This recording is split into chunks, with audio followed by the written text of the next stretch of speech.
look, I've been mandatory for over a year. Either give up the belts or fight me. Let's get it on. もう自分もベルトをかけてここまで戦ってきて、ベルト Sam Goodman exposed by sparring?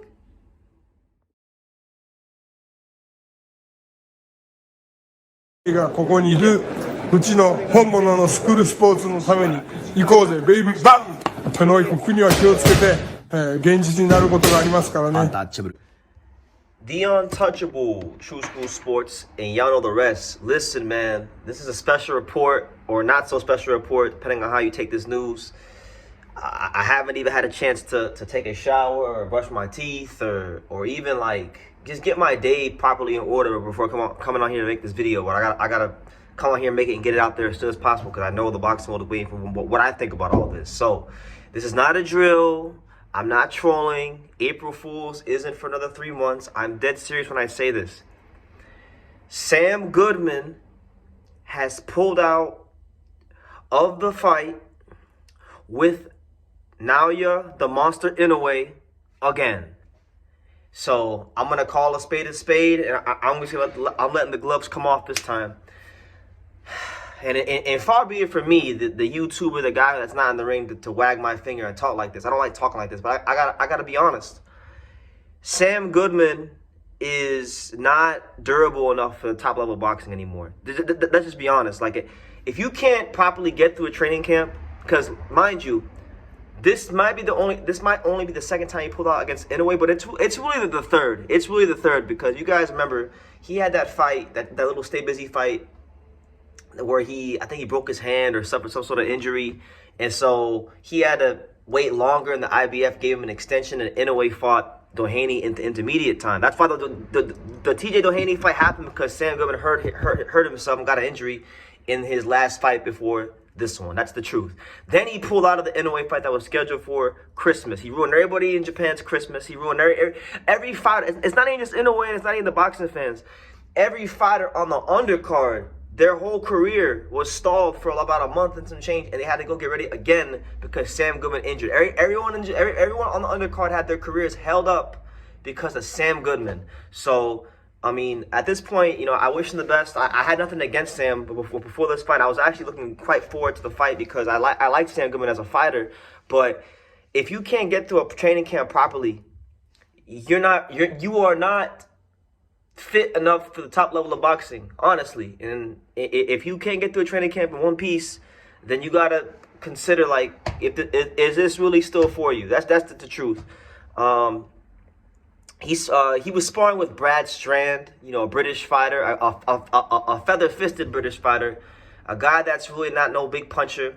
So my thing is this, like, all respect to Brad Strand, I respect every fighter on the journey, but if you can't take punches from Brad Strand, you really think you're gonna take these bricks from Inoue, these big punches, the punching power, the sharpness of punches from Inoue? Like, come on, man. Let's not kid ourselves. Let's not fool ourselves.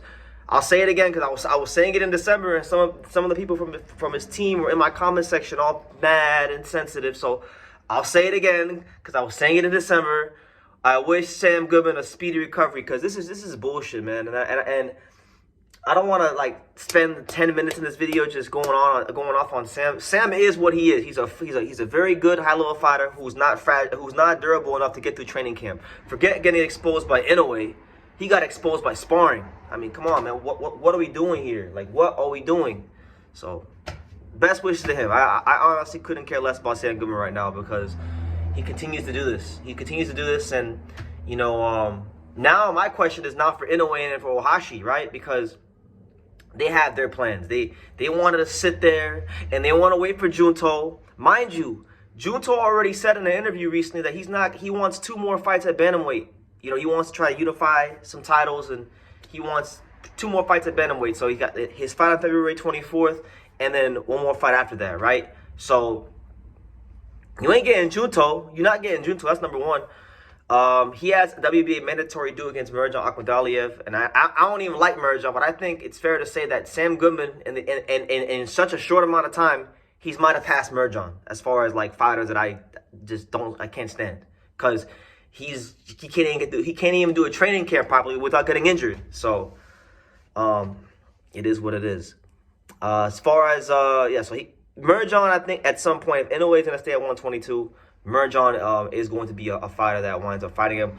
I don't think it'll be now because we're like 13 days out from the fight, so I wouldn't expect merge on to step in. So you have that.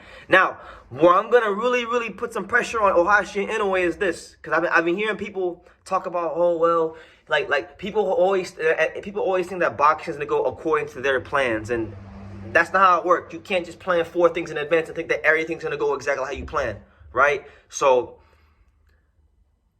David Picasso is supposed to be his American opponent, and Picasso was saying, David Picasso had said when Goodman got injured back in December, David Picasso said that he was more than okay with stepping in for Goodman if Goodman gets injured again, right? And then Ohashi said himself that from Christmas of last year of 2024, from that point forward to now, they were going to start having backup replacements on the undercard for backup replacements for Inoue opponents, right? So I hope he wasn't lying. I hope Ohashi wasn't just like lying to the public and flapping his gums, and I hope he wasn't just talking to talk just for the sake of talking, because we need a replacement now. And the way I see it is, you have either David Picasso, or you could fight one of the fighters on the undercard, because there is a guy in his weight class who's ranked in 3 of the 4 sanctioning bodies. Toshiki Shimamachi, you know, he's a 5'10.5" southpaw. I actually think that fight make a lot of sense for Inoue, because Toshiki Shimamachi, he's tall, he's a southpaw. I think it'd be good preparation for Junta Nakatani if that's his intention to stay at 122 and fight Junta Nakatani. So, and he's Japanese, he's in shape, so you don't got to worry about him being in shape. You know, the Japanese Box Commission will have been familiar with him because he's a Japanese fighter in Japan, so they got to deal with him anyway. So I think if they're going to keep this event on, and I think they should, because a lot of boxing fans have been getting screwed since Christmas with this bullshit with Sam Goodman, I think he'd be probably the most realistic option. And yeah, but if not him, David Picasso. Now, my thing about Picasso, he's already said he wanted to fight Inoue if Goodman pulls out again. Goodman's pulled out again. So now, my thing is, will Ohashi Promotions put David Picasso in the ring with Inoue? Because while it may serve its purpose in the short term, it will hurt. It could mess their plans up in the long term, because they have Inoue and Bob Arum and Ohashi Promotions and Mr. Honda. They have ambitions to come to America, and they want to fight Picasso in America. But life and boxing and our unpredictable sport that we're in has forced Inoue to maybe fight him now, right? And if he fights him now and beats him, he won't have that option for America. Right, so what I'm saying all this, and I'm painting the picture to you guys to pretty much say what I've been saying for a long time here on True School Sports, which is, stop wasting your time in a way and go to featherweight. Go to featherweight. There's a lot of great fights there. You guys don't know if I want to see at featherweight, and I'm gonna campaign for it. I think Inoue should stop wasting his time with these guys at 122. Merge on Duck Steven Fulton. He shouldn't even be in position to fight Inoue. I've spoken on that enough. Sam Goodman has gotten himself injured enough times out of a payday. 122 should be done. It should be finished. It should be finito. We should be talking about featherweight. And really and truthfully, if Inoue is as great as everybody says he is, he should cut a featherweight this year. I'm not saying he's got to fight Angelo Leo, but I think Angelo Lee would be a great fight for him. I think it'd be an amazing fight for boxing. Angelo has a title defense coming up in March against Tomoki Kameda, so obviously he can't look past that. He has to beat Kameda. And it's never easy beating Japanese fighters on Japanese soil. I think he'll beat Kameda. I'm of the belief that he'll beat Kameda. And I'll say it like this: if he doesn't, if even as someone who's his friend and a big supporter is, if Angelo can't beat Tomoki Kameda, he don't deserve no damn fight with Inoue. That's just the truth. Because then he'll have proven that he's not as good as I think he is. You know, but I think he will beat Kameda, and I think that fight should happen. I think it should happen this year. Because Inoue is looking to become a 5-division champion. Inoue, I always hear about how Inoue is always trying to challenge himself for greatness. Okay, well, then go to featherweight and fight Angelo Leo. It's a fight that makes sense on paper for him. Angelo's not a big featherweight like Rafael Espinoza. He has the IBF title, so he can't rehydrate over a certain limit, and Inoue can't rehydrate over a certain limit. So if Inoue believes in his skills enough, that should be a fight that he looks into this year, not 2026, not twiddle your thumbs around, wait for June. No. 2025. I think 2025 because he's gonna go. He was gonna go in as a favorite. He's gonna go in as a favorite. I don't think he's gonna beat Angelo. I've been saying that, and I'm gonna start shouting it from the mountaintops. I don't think he can beat Angelo Leo. I think it's a terrible style for him because the style he has, you don't see in Japan. They can't get enough sparring to mimic what Angelo does in that ring. So I think when he does kind of featherweight, he's got a serious problem on his hands. But I digress. If not Angelo, then you got Shushu Carrington, you got Rafael Espinoza, you got the winner of Figueroa Fulton. If Stephen Fulton comes through the Figueroa fight, the rematch, somehow when he wins, because a lot of people are picking Figueroa, but if Fulton wins, boom, now you got a guy that you've already beaten.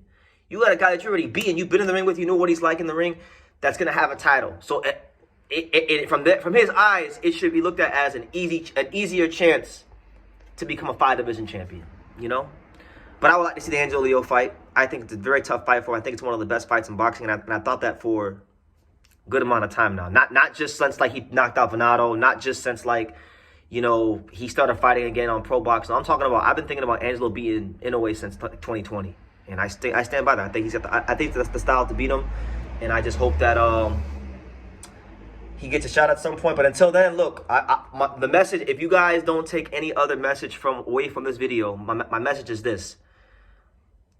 IBF, strip Sam Goodman outright of his mandatory spot. Demote him like 10 spots, 7 to 10 spots, because so many fighters are getting their careers stalled by this guy pulling out of fights. Second of all, Ohashi Promotions, if they're really serious about having a backup opponent, hopefully it was Toshiki Shimamachi who was on the undercard anyway. And if it wasn't him, hopefully it was Picasso who was volunteering after Goodman pulled out the first time. So, yeah. That's what it is. Junto is not an option. I don't want to hear about Junto. Junto's already drawn his line in the sand and said what he's doing. He's staying at bantamweight for 2 more fights. So until them 2 fights happen, I don't want to hear about Junto versus Inoue. Inoue should go to featherweight. And I think this is a sign from God himself. Sam Goodman's fragility and his fragile ways are a sign from God himself that Inoue needs to stop playing at 122 and go to featherweight. Now, I understand why Inoue won't go to featherweight, because Inoue... And funny enough, I didn't want to come on here and say this, but you know what? Fuck it. I went to Ohashi Gym. What was it, like 2-3 weeks ago? I went to Ohashi Gym because I was trying to get information on when Inoue and his media workout was. Because I wanted to go to the media workout. I wanted to get some content for the channel. Maybe get a question in. I didn't think I was gonna get a one-on-one sit-down interview because, it's not realistic. But I thought maybe I could go to the media workout and maybe in the media scrum get one question in. That was one of my goals. So I went to Ohashi Gym like 2-3 weeks ago, and I wasn't gonna talk about this, but I'm gonna talk about it. I went to Ohashi 2 or 3 weeks ago to get information on when his media workout was. Right. A long story short. When I got out the train station, I don't know what I did. When I got out of Yokohama train station, I think I took a different exit than I did last year, because last year I walked to the gym from a different angle than this year, because I somehow wound up on the opposite side of the street. And when you walk the opposite side of the street next to the gym, it's in a big residential office building. And when I got to from my vantage point, from my perspective, I could see the Ohashi Gym because it's made of a clear plexiglass. You could see on the inside of it from the other side of the street. And I noticed that there was 2 floors to the gym. And I didn't realize this last year when I went there, because I went to the 3rd floor. And the 3rd floor is where the kids train. The 4th floor, as I discovered at this particular moment in time, was where the professionals train. And I was there at the exact time I knew Inoue was training, because I've got people that I train with them that, I know. So I went there. And I walked right into the 4th floor myself. I didn't ask for permission. I just walked into the 4th floor. And I was trying to and I saw him. I saw Inoue myself physically with my own eyes. And when I saw Inoue, I saw how small he was. And I knew he was small, obviously, because he turned pro as a light flyweight. I knew he was small, but man, he was smaller than I thought he was. And in a sense, it makes what he's doing so great. So I give him his credit. But when I looked at how small he was, and then I compared it to the guys that I've seen at featherweight in person, like an Angelo, like a Otabek Komatov, like a even like Rafael Espinoza, these kind of guys, he is extremely, extremely small. And I think as skilled as he is, and skills do pay the bills to a point, physicality will play its part with him at featherweight. And so when I saw him in person, it got to the point where I was like, you know what? I see why Inoue, and I see why they're so careful. And I'll be honest, I don't think there's enough time. I just think he's too small for featherweight. I think 122 might be his limit. I think featherweight, if he goes up there, I'm like so sure he's losing a fight. I'm not wishing on him to lose a fight. If he goes out there and he knocks out Angelo, if he goes out there and he knocks out Espinoza, if he goes out there and he knocks out all the guys, becomes undisputed, then I'll have to bow and I'll have to show my respect to him. But as a boxing fan, and I just think that those guys are too big for him. Just being honest. And I'm actually like, I would like to see him go to featherweight because I want to see how far he can test himself. But if they said, look, he's going to stay at 122, part of me is going to be like, you know, I'm mad because I want to see Angelo get the fight and I think Angelo can beat him. But I would understand it because I've seen it. Now I've seen it. It's one thing to like see him on TV because when you watch Inoue on TV and he's just knocking people out and he's just beating the shit out of everybody, he looks bigger than life. Anyone who's on TV not getting knockouts and beating the shit out of people like Inoue does, they look bigger than life. But seeing him in person, man, he is small. Very small. And I just think, as great as he is, and he's great, like let's not get it twisted. He's A+, he's great, he's creme de la creme. I just personally think featherweight's too big of a step for him, and I think he's gonna lose. And if it's against Angelo Leo, I think it's a terrible style for him. Even though I know people are gonna say, well, how could Angelo beat Inoue, but Fulton beat Angelo?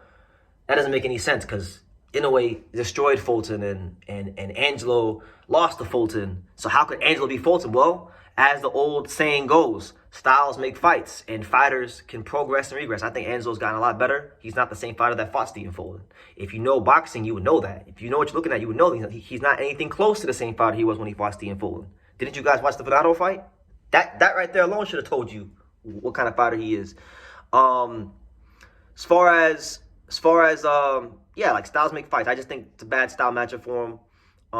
And also, one thing he's got going for him that a lot of American fighters don't have going for them is that he's already sparred plenty of other Japanese fighters. So he knows that style. Obviously, Inoue is the best Japanese fighter, but he's going to have more of a familiarity with the Japanese style and what they like to do more than the Inoue. So I hope he goes featherweight selfishly because I think Angelo can beat him. But now I understand. I understand after seeing him why Ohashi Promotions is reluctant to allow him to go to featherweight because this man is small. I'm telling you, it's very, very small. So that being said, yeah, that's my overall thoughts on the Inoue situation with Goodman and the replacement opponent. I hope you guys enjoyed these 20 minutes of me just shooting off at the mouth and talking. So yeah, leave your comments down below. Make sure you guys take the time to subscribe. And like I say in every single one of these videos, you could love me or you could hate me, but I'm just a kid from Dania. So until next time, take care, guys. Thank you for watching another video on the untouchable True School Sports Empire. For more great boxing content just like this, make sure you click right over here.